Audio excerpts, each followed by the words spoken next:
और देखिए आप भाग रहे,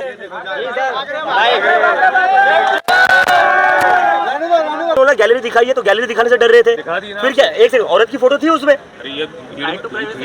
औरत की फोटो थी उसमें। तो कुल मिलाकर के भ्रष्टाचार चरम पे है, शिक्षा का महत्व नहीं जानते, देश का रुपया गिर रहा है, ऐसे बहुत से मुद्दे हैं। महंगाई, बेरोजगारी तो दूर की बात है, आजकल तो लोग अपना घर बचाने पे लगे कि बुलडोजर ना चल जाए। जब वो अपने मेन मुद्दों से, गंगा, गाय और राम जैसे मुद्दों से उसको ईमानदारी से नहीं निभा रहे हैं, तो वो शिक्षा जो उनके मुद्दे में था ही नहीं थी, उसको क्यों निभाएंगे। और चुप कर क्यों ले रहे हो आप? यूनिफॉर्म में आ जाइए। तो ऐसे चुप कर फोटो ले लोगे आप?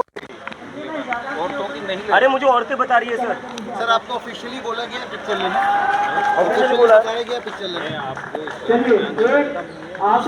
बताओगे। तो अगर ऑफिशियल ऑर्डर नहीं हो तो आप कैसे फोटो खींच रहे हो? आप ये कह रहे कि इन्हें ऑफिशियल ऑर्डर दिया गया है फोटो खींचने का, छुप के, ये ऑफिशियल ऑर्डर है, ये इन्होंने कबूल कर लिया है। और औरतें यही कंप्लेन कर रही थी कि पुलिस छुप कर फोटो खींच रही है, अभी इन्होंने कबूल कराई ये बात। मत करिए सर, ठीक है, मत करिए, तो प्लीज भाई फोटोग्राफर तो रखे हुए हैं ना पुलिस वालों ने, तो इन्हीं की जरूरत पड़ रही है लेने की। अरे सीसीटीवी लगा रखे, फोटोग्राफर लगा रखे, और ऊपर से ये भी आ रहे सिविल ड्रेस में। अभी मैंने इनसे पूछा सर आप कहाँ से गए थे? बुलंदशहर से। मैंने बोला सर आप काम क्या करते? गन्ना उगाने का। पूरा झूठ बोल दिया, और फिर बाद में बोला गैलरी दिखाई है तो गैलरी दिखाने से डर रहे थे, फिर क्या एक सेकंड, औरत की फोटो थी उसमें, औरत की फोटो थी उसमें कि सबने देखी, यहाँ पर सबने देखी, सीसीटीवी लगे हुए हैं। बिना कंसेंट के कैसे फोटो खींच सकते? नहीं खींचेंगे सर, अब नहीं खींचेंगे। और कल हमने पुलिस ऑफिसर को पकड़ा था, तो अब ये सिविल ड्रेस में आकर ऐसे चुपके से जैसे सपोर्टर है ऐसे कह रहे, कहते मैंने कहा क्या करते हो? कहते कुछ नहीं, हम तो बस प्रोटेस्ट में आए हुए।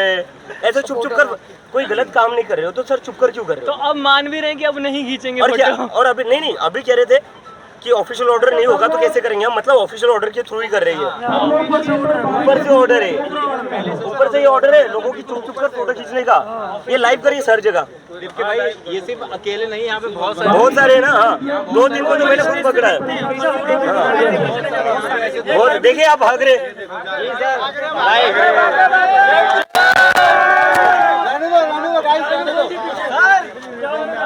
जाने दो। तो दोस्तों लगातार जो है अभिजीत दीप के एक आरोप है कि पुलिस जो है वो सिविल ड्रेस में जो है, तमाम सीसीटीवी होने के बावजूद भी यहाँ पर पुलिस के कुछ लोग जो है वो चुप कर सबकी फोटो ले रहे हैं। कोई जो भी बाइट दे रहा है उसकी आवाज़ रिकॉर्ड कर रहे हैं, जो नॉर्मल बातचीत कर रहे हैं उसकी भी आवाज़ रिकॉर्ड हो रही। तो ये जो है लगातार अभिजीत दीप के वो लगातार आरोप लगा रहे हैं और इस तरह की चीज़ें हो रही हैं यहाँ पर। ओनम वांगचुक समेत आधा दर्जन स्टूडेंट्स भी भूख हड़ताल पर बैठ गए हैं। क्या लगता है, लेकिन सरकार की सेहत पर कोई असर नहीं पड़ रहा है? देखिए, सरकार की सेहत में असर तब पड़ता है जब उसको डर हो, और डर किस चीज़ का होता है? वोट का। जब सरकार को पता है कि ईवीएम से, चुनाव आयोग के द्वारा वोट मिल जाता है, तो वो किस बात की चिंता करेगी? वो ना व्यापारियों की चिंता करेगी, ना वो किसानों की चिंता करेगी, तो वो छात्रों की कोई चिंता करेगी। जब उनको डर ही नहीं है वोटों का, तो वो ये लॉजिक ही बेकार है, ये पूछना ही बेकार है कि उनको चिंता किस बात की है। उनका डर खत्म है कि ये बेकार जाएगा ये बैठना। ये देखिए, आंदोलन कोई भी बेकार नहीं होता, बस उसमें धार चाहिए होती है। आंदोलन कभी भी बैठ के नहीं होता, आंदोलन सड़कों पर होता है। एक लिमिट होती है, आप 1 दिन बैठोगे, 10 दिन बैठोगे, 20 दिन बैठोगे, 25 दिन बैठोगे। छात्र बहुत मजबूत आंदोलन है, लेकिन इसको धार देनी पड़ेगी। अगर मैं सरकार की नज़रों में छात्र बहुत कमज़ोर हैं, क्योंकि अगर कमज़ोर ना होते तो उनको जंतर मंतर में आराम से बैठने ना दिया जाता, किसानों की तरह बॉर्डर पे रोक लिया जाता।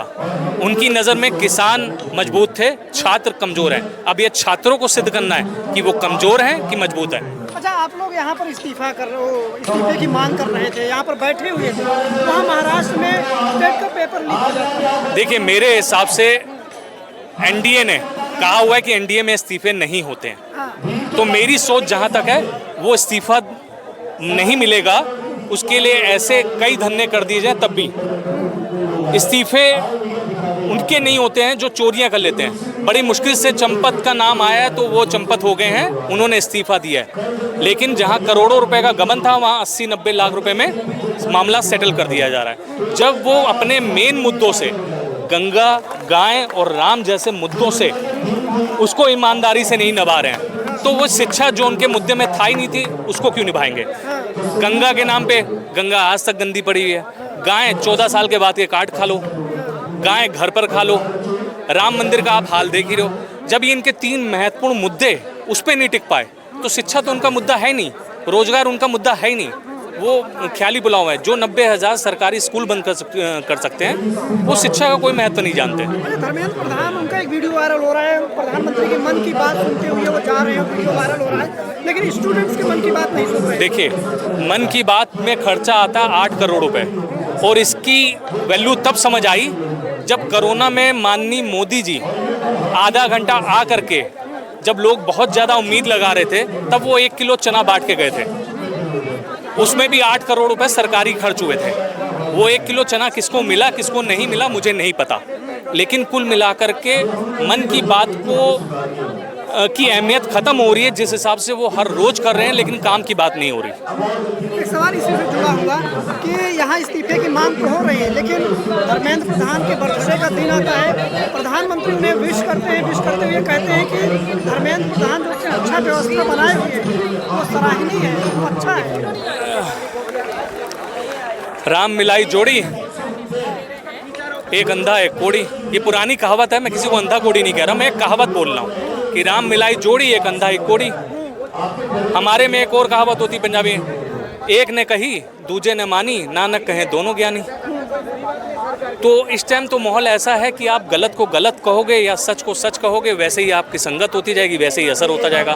रुपया गिर रहा है।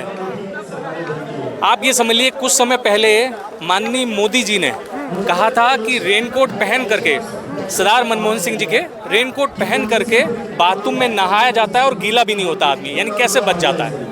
आज मैं उनसे ये कहना चाहूँगा, आज रेनकोट पहनकर लोग समुद्र में डुबकियाँ लगा रहे हैं, वो माननीय मोदी जी को नज़र नहीं आ रहा। वो भी नदी में डुबकी लगाते हैं, गंगा नदी में, लोग रेनकोट पहन करके समुद्र में डुबकियाँ लगा रहे हैं। तो कुल मिलाकर के भ्रष्टाचार चरम पे है, शिक्षा का महत्व नहीं जानते, देश का रुपया गिर रहा है। ऐसे बहुत से मुद्दे हैं, महंगाई, बेरोजगारी तो दूर की बात है। आजकल तो लोग अपना घर बचाने पे लगे कि बुलडोज़र ना चल जाए। तो मुद्दे बहुत से हैं। ये मुद्दा शिक्षा का मजबूती से है। अब जितना मजबूती से इसको ले जाएंगे उतना सफल हो जाएंगे। तो अगर शिक्षा का मुद्दा है, लेकिन ये बात तो करते हैं विकसित राष्ट्र बनाने की, अब विश्व गुरु की बात होती है, तो मौजूदा जो शिक्षा व्यवस्था है तो बिना शिक्षा, देखिए, विश्व गुरु